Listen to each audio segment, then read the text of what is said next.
Drácula es una obra literaria reconocida en todo el mundo. Cuenta con una larga lista de reediciones, versiones de cine, videojuegos, cómics, animes y teatro. La historia trata sobre un vampiro sádico, aunque refinado, que se deleita tomando la sangre de sus víctimas para luego convertirlas en discípulas. Podía hipnotizar a las personas, controlaba a los lobos, vampiros, ratas y demás criaturas de la noche. Además, podía convertirse en niebla y también controlar el clima. Para crear semejante personaje, Bram Stoker se inspiró nada más y nada menos que en Vlad Tepes, príncipe de Valaquia, Rumania, que fue el más duro gobernante de Europa oriental del siglo XV, y también fue por lejos más sádico y terrible que el ficticio vampiro. Aquí veremos en forma de top los 10 datos más llamativos del verdadero Drácula. El nombre Drácula viene del alias de Vlad, Draculia, que significa hijo del diablo, mientras que su padre se hacía llamar Dracul, diablo. Apodos puestos por la crueldad de ambos. Puesto número 9. Vlad Tepes, también llamado el empalador, utilizaba con frecuencia una técnica de tortura que consistía en introducir una estaca de punta redondeada por el ano de las víctimas y dejarlas suspendidas hasta que su propio peso hacía que lentamente la estaca saliera por la boca.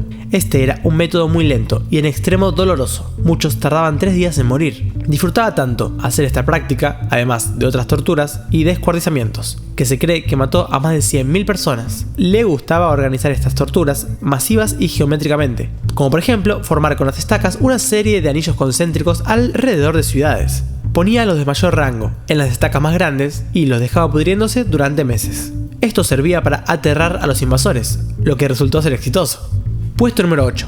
La costumbre de beber sangre también era algo que tenían en común estos dos personajes, solo que la forma de hacerlo era diferente. Vlad solía hacer grandes banquetes e invitaba a los que consideraba sus enemigos. Les daba de comer a voluntad, luego los apresaba traicioneramente y por último los empalaba. Mientras que él, mostrándose inmutable, continuaba comiendo y como si fuera poco, mojaba el pan con el que acompañaba su comida en la sangre de sus víctimas. Puesto número 7. Para poner fin a los robos, las enfermedades, la pobreza, que según él no aportaban nada a su país, organizó una gran fiesta en las afueras de la ciudad para los pobres, ladrones, tullidos, enfermos, leprosos y pordioseros.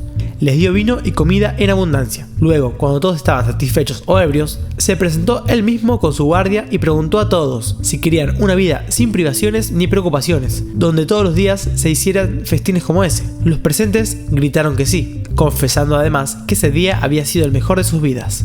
Vlad sonrió y mandó a los soldados a cerrar todas las puertas de la casa y le prendieran fuego. Así eliminó la pobreza y la inseguridad de su país. Y repitió la misma atrocidad en cada comarca de su principado hasta matar a 3.600 personas. Una forma poco ortodoxa de eliminar la pobreza de un pueblo. Puesto número 6. En la historia de ficción, modificada por Coppola, la esposa de Drácula se suicida tirándose al río al pensar que su marido había muerto. En la realidad sucedió casi lo mismo con Vlad Tepes. Los turcos en 1462 habían ocupado Valaquia y a Vlad no le quedó más que huir a Hungría para pedir protección. Fue entonces cuando su esposa se quitó la vida y además, como si fuera poco, también su hijo murió durante el escape. Puesto número 5. En Hungría, lejos de darle protección a Vlad, lo encarcelaron durante 12 años en el castillo de Visegrad y luego en Budapest, donde se lo trató como un visitante al cual jamás estaría entre rejas. Para matar su sed de sangre, Vlad mataba y torturaba ratones y palomas. Puesto número 4. Drácula, tanto en la ficción como en la vida real, tenía varias amantes.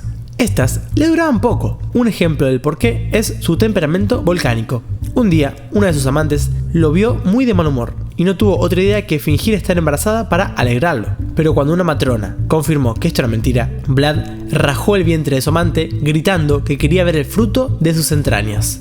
Puesto número 3. Vlad era tan temido que un día, solo para demostrar su poder, puso en la plaza de la capital de Valaquia nada menos que una copa de oro, para que todos bebieran de ella.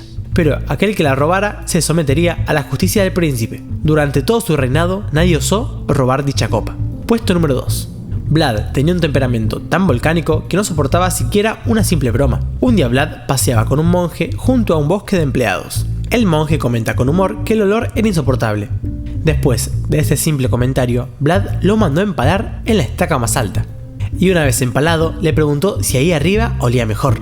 Puesto número 1. Vlad Tepes murió en 1476, probablemente a manos de sus propios soldados en una emboscada. Los turcos lo encontraron desprevenido con una escolta de solo 200 hombres, de los cuales solo sobrevivieron 10. Vlad fue decapitado y su cabeza fue enviada a Estambul para ser exhibida públicamente. Su cuerpo fue enterrado en el monasterio de Snagov, cerca de Bucarest. A partir de ahí existen dos versiones. Una con nada fuera de lo normal, en la que su cuerpo sigue en su tumba, y otra en la que su tumba está vacía, dando referencia a que Vlad resucitó como un demonio. Definitivamente este personaje es por mucho más oscuro y macabro que el propio Drácula de ficción. ¿Qué opinas al respecto? Si el video te gustó, dale me gusta y no olvides suscribirte a Usted Está Aquí.